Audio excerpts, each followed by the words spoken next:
Professor 𝐥𝐤𝐤𝐞 hurt you repeatedly, scarred your body and mind.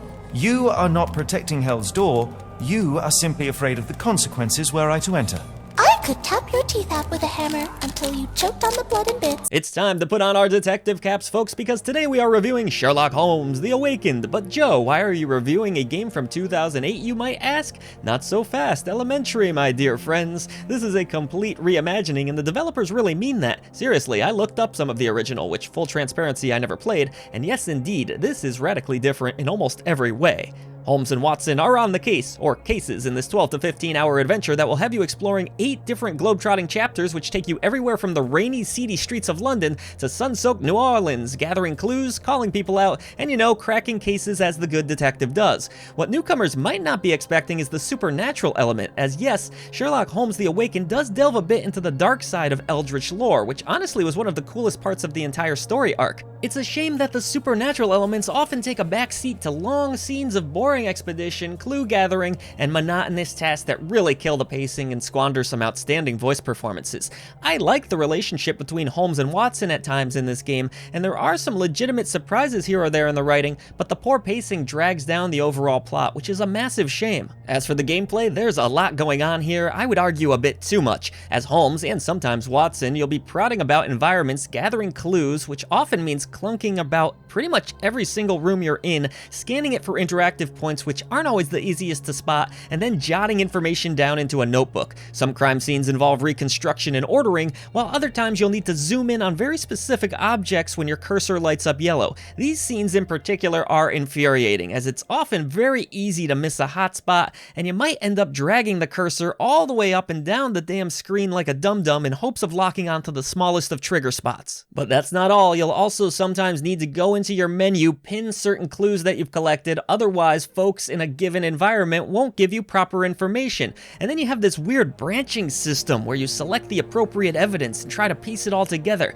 You can honestly guess your way through quite easily so long as you have bumbled around enough to find the appropriate information, and bumble you will. Sherlock Holmes the Awakened has very little respect for your time. At one point in the first chapter, I lost a good 40 minutes looking around for a not so easy to notice trigger point next to a flower lady who was in a completely separate area from the crime scene that I thought I should be investigating. You gotta be kidding me with game design like that. That's just one example, as missing the smallest of details can really screw you over. I can appreciate that the game tries some different things, but most of the detective mechanics are pretty much a play on the same concept in a slightly different form, and they all come with annoyances. Sometimes you'll even confront certain characters, and even these scenes can be easily guessed through with enough perseverance. I don't feel like a smart detective at all. The game's puzzle sections are also nothing to write home about, with generic lockpicking sections that can be skipped, the old funhouse of doors where you just try to go indoors in certain orders, and then at other points the game just gives up on trying to be witty at all, and one of the solutions is just get eaten by a monster and spit out, or jump off a cliff. Literally, at one point you jump off a cliff to solve a puzzle.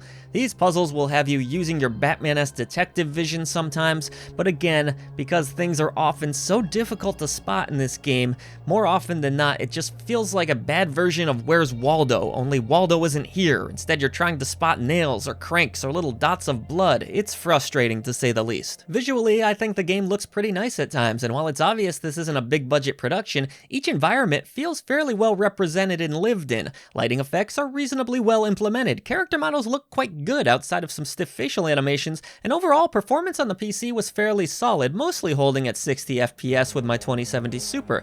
I did have the occasional frame rate drop here or there, and weirdly I couldn't take this game above 60 FPS without having issues, but overall this is a decent looking product with some good environmental variety. As for the sound design, it's equally impressive. There's not a ton of music, but what's there is highly effective when it creeps in. Voice performances, as I mentioned earlier, really steal the show, with almost all of them being top-notch and making a great effort to bring this uneven script to life. So overall, I'd say the visual and audio presentation of Sherlock Holmes the Awakened is pretty dang good. There are things to like about this game, believe it or not, but not enough to overcome the many frustrations players will deal with. The Lovecraftian lore is quite cool, but you just gotta go through a lot of slow-paced crap in between to get to those sections. The graphics impress enough, and the sound is really good, but the detective mechanics really left me scratching my head. There's just too much stuff going on for no good reason.